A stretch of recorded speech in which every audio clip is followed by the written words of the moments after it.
5 seconds. Start. Madam, I wish to draw the attention of the government through you to the disinvestment of shares in the public sector undertakings.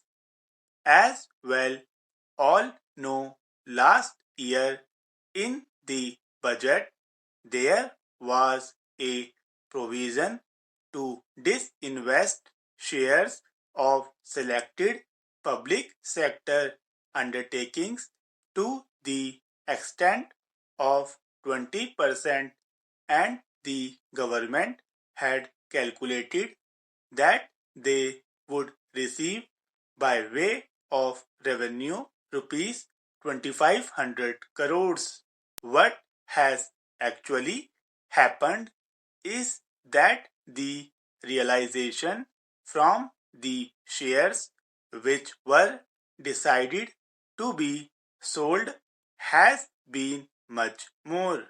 The government has got rupees 3000 and odd crores. The companies which are selected are companies which are doing well, whether they are the Indian Oil Corporation or the Steel Authority of India Limited or the Oil and Natural Gas Commission or MTNL. These are the companies which the government has earmarked where part of the equity will be sold just now to begin with to the mutual funds and later on to the public. There are a few points to which I want to draw the attention of the government. While there may be nothing objectionable in disinvesting part of the government equity, now there is talk that in view of the experience, the disinvestment may go up to 49%.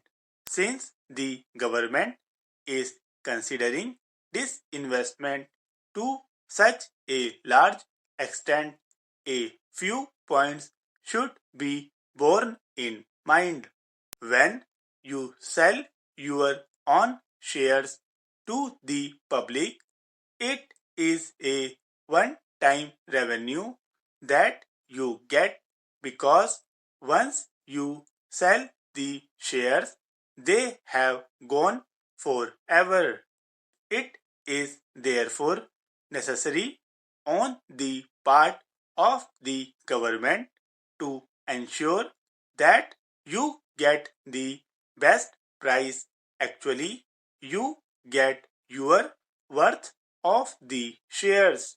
I don't know why the government has not come forward to tell us what is the method of calculation of the price at which they are selling their shares. Even when a private sector company goes public, it fixes a premium which is vetted by the controller of capital issues of the Ministry of Finance. In public sector undertakings, there should be a method by which the Parliament must know what price the government has fixed for the shares of those public sector undertakings, and it would be much more advantageous and it would be a correct procedure to follow if there is some sort of a tender or public issue of these shares. Why should there be secrecy. There should be total transparency in the transaction. Government should come out with a position paper giving details such as what are the names of the undertakings, whether they have already sold the shares which they proposed to sell, what are the number of shares they sold, what is the price fixed, who were the buyers, and what was the method followed in selling those shares. I understand from the speech of the finance minister in the budget that for the next year they are going to evolve some guidelines and procedures. My request to the government is that they should come out with a clear cut procedure where the government realizes the best price for the shares and the shares are widely distributed to the public in case they are going to make it a public issue. Madam, my other point, apart from the high realization, is the use of money so collected. It is very well known when any private entrepreneur sells capital assets, the proceeds are used either to buy another capital asset or to repay debts. Unfortunately, because of the difficult financial situation of the government, the money collected last year has been spent on expenditure. It is a very dangerous thing. Madam, if you sell at your premium shares of public sector undertakings and use that money for your current year expenditure, then it is a very bad way of financial management.